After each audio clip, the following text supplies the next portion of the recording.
Halo, nama saya Henry, Associate Financial Planner, Associate Asset Planner Practitioner, dan saya telah berkecimpung di dalam dunia asuransi selama lebih dari 10 tahun di Singapura. Jadi recently banyak klien saya orang Indo yang bertanya itu apa sih yang terjadi di Indo, banyak yang ngomong tentang asuransi unit link. Jadi karena banyak sekali pertanyaan yang saya terima, saya berharap video singkat ini bisa membenarkan miskonsepsi dan membuat kita lebih memahami asuransi unit link kita itu sendiri. Jadi saya akan menunjukkan perumpamaan. Saya gunakan tabungan dari anak saya. Katakan ini adalah polis kita. Oke, katakan ini adalah polis kita. Kita beli asuransi unit link. Jadi ini polis kita. Dan ini yang namanya premi. Tiap bulan itu kita bayar yang namanya premi. Ini katakan uang $1. Itu yang saya bayarkan masuk ke dalam polis. Now, di dalam unit link itu ada yang namanya biaya akuisisi. Biasanya di tahun-tahun awal itu lebih gede, terus mengecil sampai nggak ada lagi biaya akuisisi. Nah, misalkan tahun pertama $1 ini itu premi saya. Saya masukin yang biaya akuisisinya tergantung polis, tergantung perusahaan, katakan aja 50%. Jadi dari $1, 50 sen masuk ke dalam investasi unit link saya, dan 50 sen ini itu ke perusahaan asuransi untuk biaya akuisisi. Jadi ingat, $1 saya bayar, tetapi cuma 50 sen yang masuk ke dalam investasi polis saya. Nah, dari 50 sen ini, kita perlu ingat, asuransi unit link first and foremost itu untuk tujuan asuransi.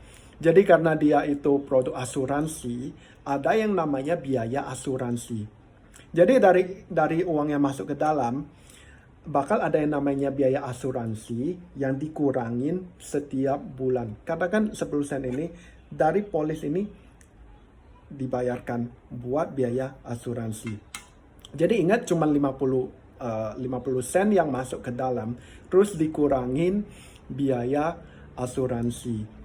Nah, itu juga kenapa banyak kasus yang orang pertanyakan, oh saya udah bayar asuransi berapa tahun, kenapa biayanya itu justru lebih rendah daripada yang saya bayarkan.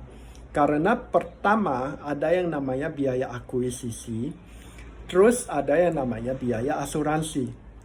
Jadi pertanyaan selanjutnya, oh apakah kalau begitu, apakah asuransi unit link itu atau investasi unit link itu enggak bagus? Enggak juga. Tetapi kita harus memahami bahwa unit link itu atau investment link itu tujuan utamanya itu masih untuk asuransi. Itu produk yang oke kalau fokus kita itu asuransi, nothing happen, kita lihat ke investasinya. Not the best in terms of fokus ke investasi. Jadi kembali kita perlu ingat, fokus utama dari asuransi unit link itu tetap fokus pertama adalah asuransi. Nothing happen baru kita fokus ke investasinya. Oh berapa sih cash value yang bisa kita ambil, partial withdrawal atau full withdrawal yang kita bisa ambil ke depannya. Dan ingat, tahun-tahun awal kita dijamin kita nggak bakal melihat return. Don't talk about return, especially tahun-tahun awal. Jadi kembali, ketika Anda ditawarin asuransi unit link, Anda harus bertanya dulu, apakah memang Anda mau asuransi, atau kalau Anda hanya ingin fokus kepada investasi, jangan lihat ke asuransi unit link, tetapi fokus kepada produk-produk yang fokusnya 100% investasi. Semoga video singkat ini membuat semuanya clear bagaimana cara kerja asuransi unit link.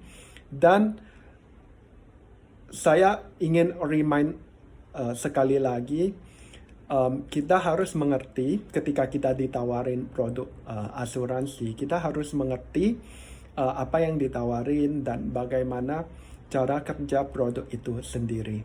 Semoga video ini membantu Anda memahami kembali asuransi unit link. Terima kasih.